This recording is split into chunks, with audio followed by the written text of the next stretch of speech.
World News in 5. Right now.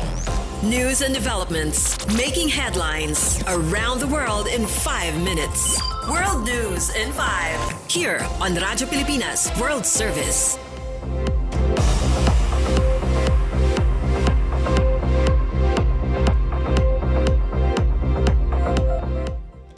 Good day. This is World News in 5 here on Radyo Pilipinas World Service. Ukrainian President Volodymyr Zelensky hopes the United States will stay strong as Russia demands to lift sanctions as a condition for a ceasefire in the Black Sea. The BBC reported that Russia emphasized a maritime truce set to allow safe passage for commercial vessels would only begin once Western restrictions on Russia's food and fertilizer trade had been lifted. It is noted that Ukrainian President Zelensky was speaking during a panel interview in Paris with journalists from across Europe. It could be recalled that the White House shared Russian and Ukrainian delegations had agreed to a ceasefire in the Black Sea after 3 days of separate talks with American officials in Saudi Arabia. However, the Kremlin released its own statement including a list of conditions hours after the announcement made by the US.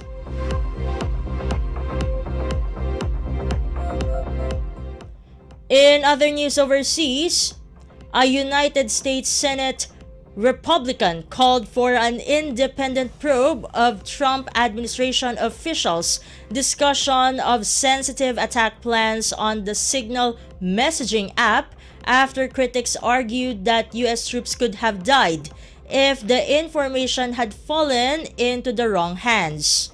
Reuters reported that US Senator Roger Wicker of Mississippi, who is chair of the Senate Armed Services Committee, said he and Senator Jack Reed, the panel's top Democrat, are set to ask the Trump administration to expedite an Inspector General report and provide a classified briefing. It was noted that the Defense Department's Inspector General was one of the several officials U.S. President Donald Trump has fired as he starts his second term.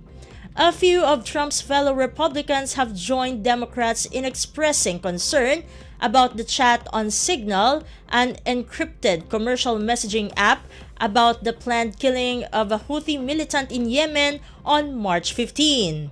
The chat included officials such as National Security Advisor Mike Waltz, Vice President J.D. Vance, Director of National Intelligence Tulsi Gabbard, CIA Director John Ratcliffe, and Defense Secretary Pete Hegseth, who did not know that Jeffrey Goldberg, Editor-in-Chief of The Atlantic, was included.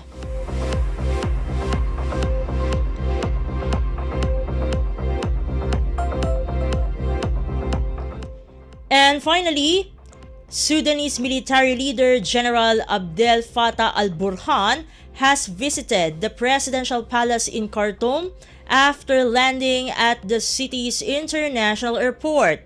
The BBC reported this happened just hours after it was recaptured by the army, with Burhan declaring the capital free of the Paramilitary Rapid Support Forces or RSF.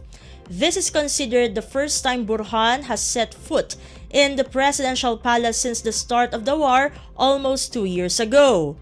The military-led government was forced to move to Port Sudan on the Red Sea after the RSF seized control of the capital early in the war.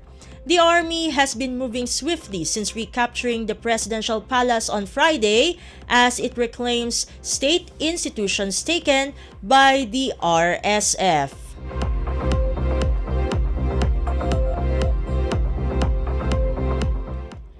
And that concludes today's edition of World News in 5. For Radyo Pilipinas World Service, this has been Steph Vicente. Good day and stay safe, everyone.